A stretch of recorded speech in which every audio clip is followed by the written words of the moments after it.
I think the highlight of the day for me when it got the juiciest was the 12th hole when Morikawa, I thought, hit such an incredible shot. I mean, just this perfect little squeezy, floaty 7-iron to 25 feet.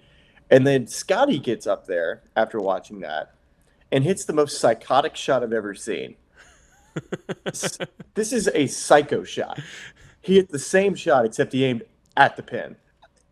And no problems. Hit exactly the number. Hit it to 8 feet. Of course, Collin makes the putt and Scotty misses, which turned out to make it some really good golf drama down the stretch because it really pulled in to a one-shot advantage for Scotty. But what I can't describe to you how difficult that 12th hole is when they put the hole location over there.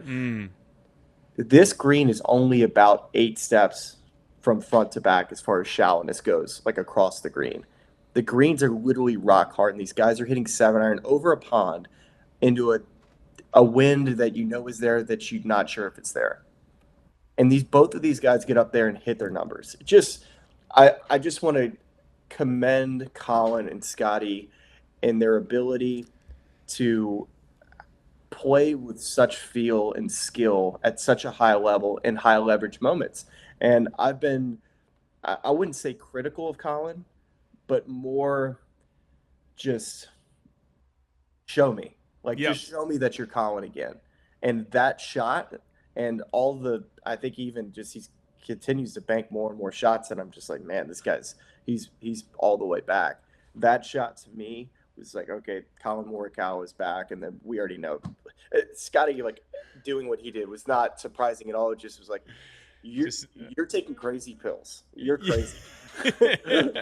Well, I mean, kind of to your point of something you said earlier, like this was, close to a U.S. Open test, firm greens, a lot of demanding shots, and it was a true test of like who are the best ball strikers in the field this week, and I think it was said on the broadcast as well. Scotty and Collin are two of the best out there.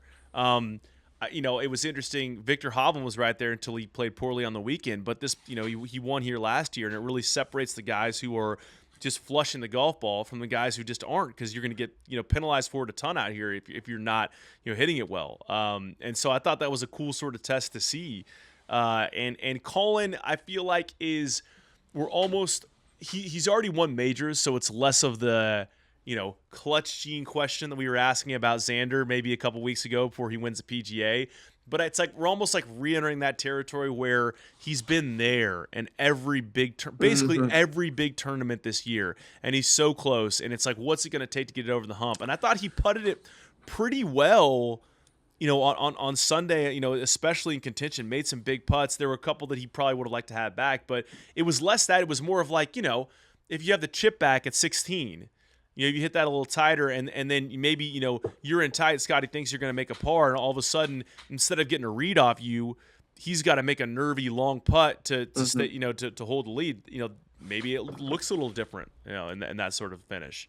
Yeah, I'm just kind of charting the last couple of years with Collin too, and we've had periods in which Collin struggled with the putter, and he's tried different grips, and he's settled in with the solid grip, and it looks really good now. And it's carried him at the beginning part of this year, Charlie, and you've kind of noted that as well, is that his putter was kind of bringing along his ball striking.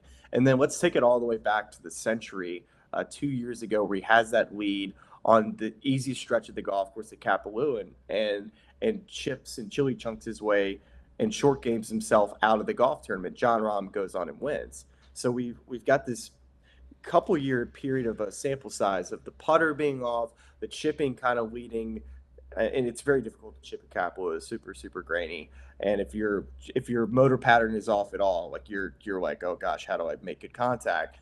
And we've seen his iron game like not be elite like we've seen at the beginning part of his career. And the driver, he's always kind of driven it good. But with all that to say is, talking with Mark Blackburn about Collin, and this was the week after Collin and Mark had split.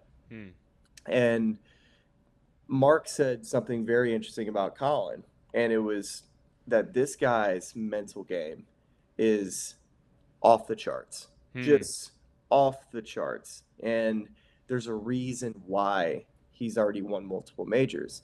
And we could talk about his game and his skill all we want, but his ability to be mentally strong. And I think we kind of just talked a little bit about, Xander getting over the hump. And you were just kind of referencing a little bit about how Collin, it's like, what's going to be the breakthrough?